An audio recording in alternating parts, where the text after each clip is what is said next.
Right, hello. I'm in the forest, as you can see.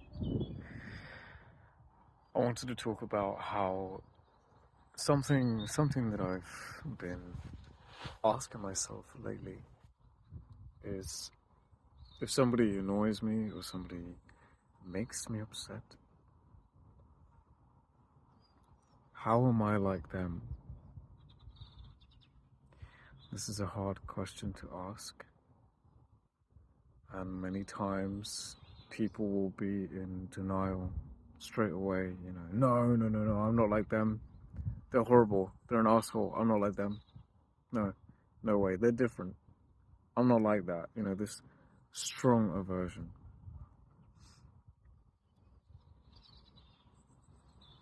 But when you really ask yourself a question, you're really honest with yourself, most times you find that you can see that person in you. I'll give an example of my own. There were some guys that I knew, not going to mention their names, that were sort of like those prankster kind of people. The people that would go out in public and try to annoy some other people, some strangers, you know. And I used to hate seeing them do that. And I felt so much anger towards them. And one day I asked myself that question, how am I like them? And I sat with that for a while. And then it came back to me all the times that I have ever tried to be that prankster when I was younger, and even in smaller degrees now, where someone might annoy me, and I feel this urge to just get them back. They deserve it, I need to get them back.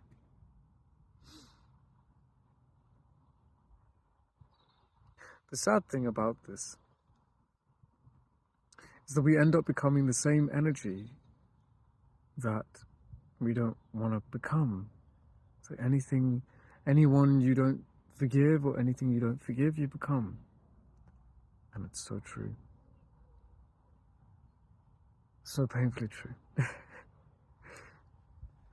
But it's so important as well, I could look at this in a depressing way only, but actually this is a great thing to realize, because while it's a hard pill to swallow,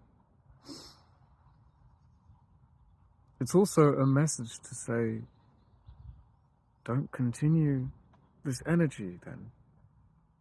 If someone does annoy you, and you feel this urge to become like that, and most times that happens unconsciously, but when you end up doing that, recognizing that is important, because then we don't continue that same energy. We might hate on a murderer and say they need to be murdered. Now we're becoming the murderer. That's a more extreme example, but it's the same principle.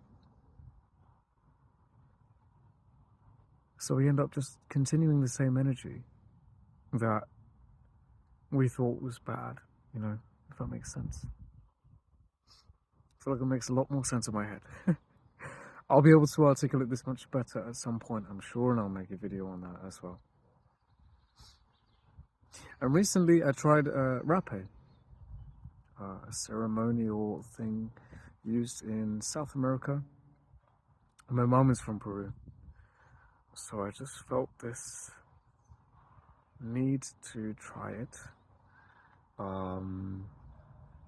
Yeah, rapé is it's like a powder.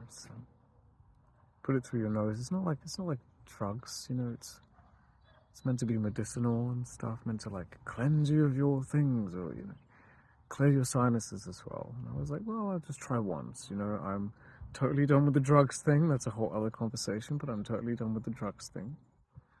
And this doesn't seem like that.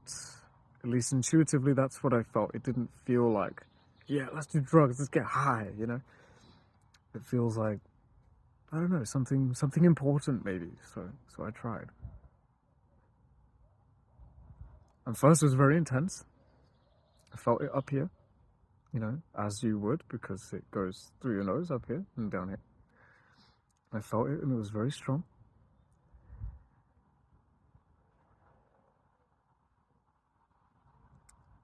And it reminded me to be slow and to be present with the tensions, because of course you're tensing right now. Your eyes are probably watering and you don't know how to deal with it, and you're just tensing in resistance to the experience.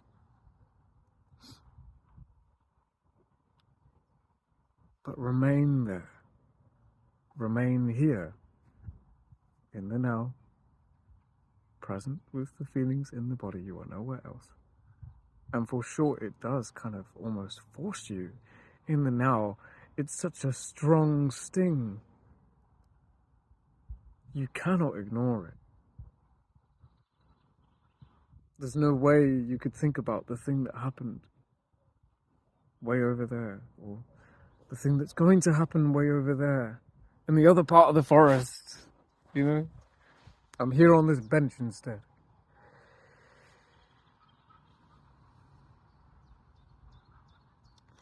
So it just reminded me that I need to be just as present as I am in those situations of taking rapé, ceremonial rapé, and be just as present in those situations as I am in the live situations.